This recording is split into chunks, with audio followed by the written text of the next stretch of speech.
What's up guys, welcome, and I'm Nick from Aquatic House. Today I'm going to show you how I set up my pure red line shrimp tank.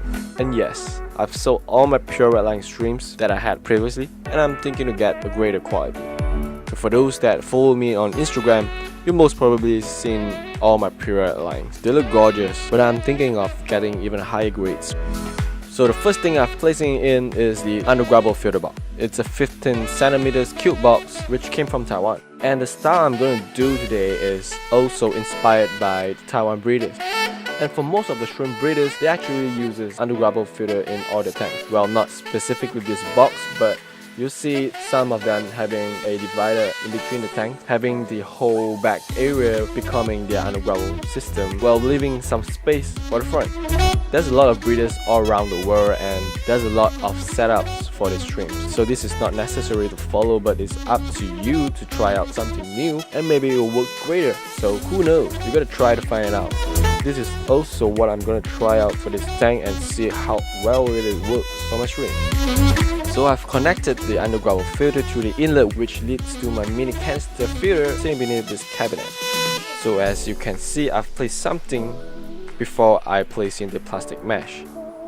So if you're wondering what is that, it is the ADA vector ball. I want to see if this vector ball will dissolve slower being contaminated in this box. For those who have tried using this vector ball, you probably know that it dissolves really quick, and I'm just testing it out, so it's really optional for you to follow this. So for this tank, I'm using the VIV Crystal Clear tank. It's 2 feet by 30 and 36 centimeters tall. And the lights I'm going to use for this setup will be this 60 centimeters Chihiro's RGB LED. Just because, for the sake of the beautiful shrimps. Trust me, RGB looks greater. Trust me, shrimps looks greater with RGB lighting. And for those who are new to this channel, please like and subscribe if you haven't do so. I'm pretty sure you don't know what this thing is. So if you're wondering, I'm going to tell you now. So basically with this, I could share the temperature of 2 tanks with just 1 chiller. Yeah, I didn't do a good job cleaning the lily pipe, so sorry. So the first thing that's going in the tank is the bio ball. So if you're wondering what bio ball does, so bio ball is very good for your nitrifying bacteria to establish in. And for those who want to know more about this bio ball, you can pause this screen. So there's a lot of type of biological media and bio balls. So this is just one of it.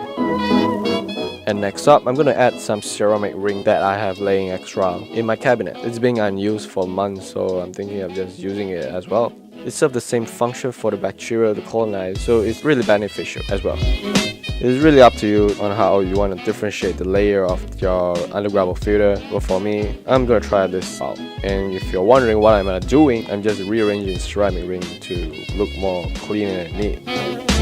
So before we fill up the aqua soil, I'll place this plastic mesh. It will help to hold the aqua soil in place without them going through the biological media and unplugging the undergravel filter. So I've added a layer of aqua soil, and what I'm going to do now is I'll be adding the 3 elements that I've usually shared with you guys with all my setups. That substrate additive is beneficial to kickstart your bacteria, and this is really not necessary, guys. There's a couple of you that comment in my videos saying that this is not necessary, you don't need this for a shrimp tank, and I said blah blah blah blah blah. Yes, you are right, guys, you are right. Shrimp keeping is very simple, and it is up to you to set up what type of environment your shrimp will be in. Well, for me, I'm focusing for the quality of the shrimps and not just pure shrimp keeping. So I'm really trying to provide the best environment for my shrimps to thrive in. Alright, back to the topic.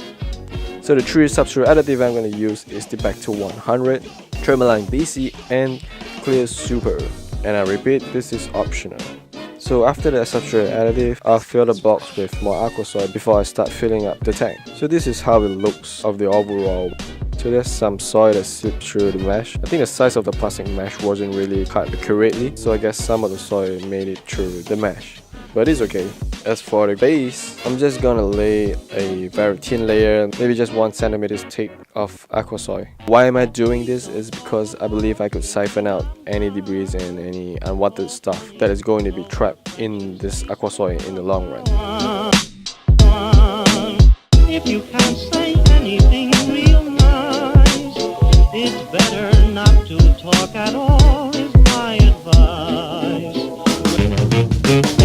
So after filling up the tank, I'm just netting up all the debris that floats up from the aqua soil. It does no harms, but it's just not eye-pleasing. So when I kickstart the canister filter, the water starts to turn cloudy, but this is okay. The water will be cleared up in a couple of days or in a week time. So providing oxygen in the tank will help the bacteria to kickstart and really drive in it, really get them going in the tank. So make sure to provide some oxygen if you could. So the water I'm using for this tank is tap water, and I did a TDS check which shows me about 47. As I tested the water a long time ago, this TDS contains 1 GH and 1 KH. But I'm not going to remineralize this tank yet, as I'm not getting the shrimp any sooner. I'm actually waiting for a friend to head over to Taiwan and get me some shrimp back. But I'm not pretty sure when is it going, so I'll just leave this tank running, and I hope you guys are excited for me. Guys, please hit the subscribe button if you haven't do so, smash the like button, and share this video out if you find it useful. If you have any questions, please drop me a comment below and I'll get back to you as soon as possible. Well, that's all for now, guys. Stay tuned for the next video, and I'll see you in the next one, guys. See ya!